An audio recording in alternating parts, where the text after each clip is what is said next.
Hello everyone and welcome. In this video we'll explore the architecture of wireless asynchronous transfer mode or wireless ATM networks. We'll delve into its components, how it works, and the research challenges it faces.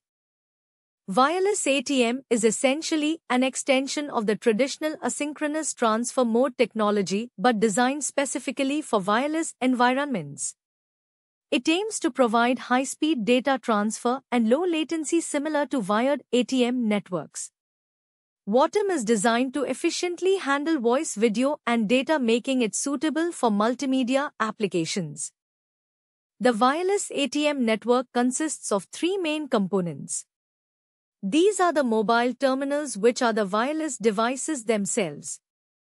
Then we have the wireless access network, and finally the fixed ATM backbone network, which connects everything together.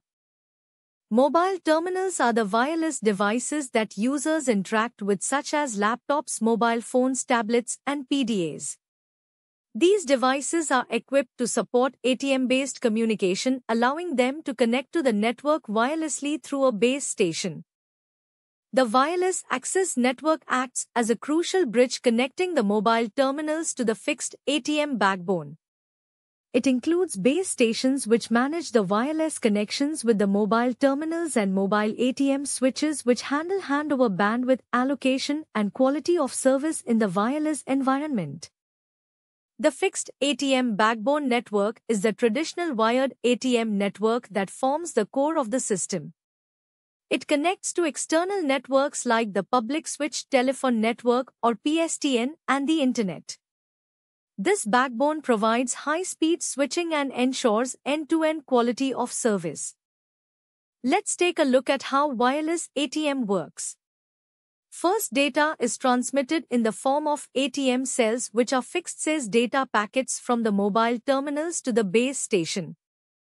The base station then forwards these ATM cells to mobile ATM switches which ensure correct routing within the network. Importantly, WATM also provides seamless handover support, allowing users to move between base stations without interruption.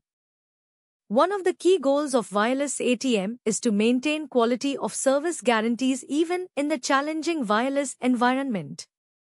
This ensures that applications receive the necessary bandwidth and experience minimal delay. Despite its advantages, wireless ATM faces several research challenges. These include handover management, which involves ensuring seamless transitions between base stations while maintaining quality of service and minimizing delay.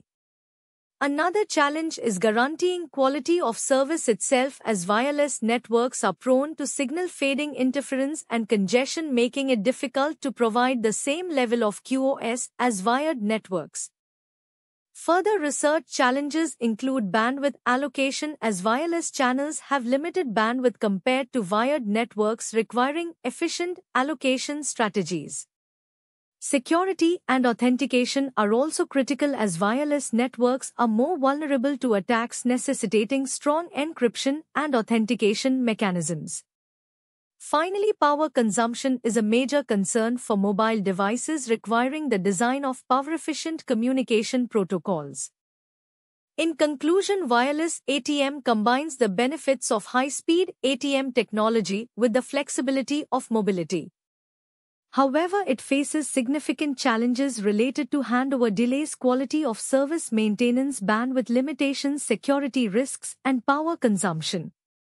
Continued research into areas like adaptive handover techniques, efficient bandwidth allocation, and power-saving protocols is essential for making wireless ATM a more practical and scalable solution. Thank you for watching.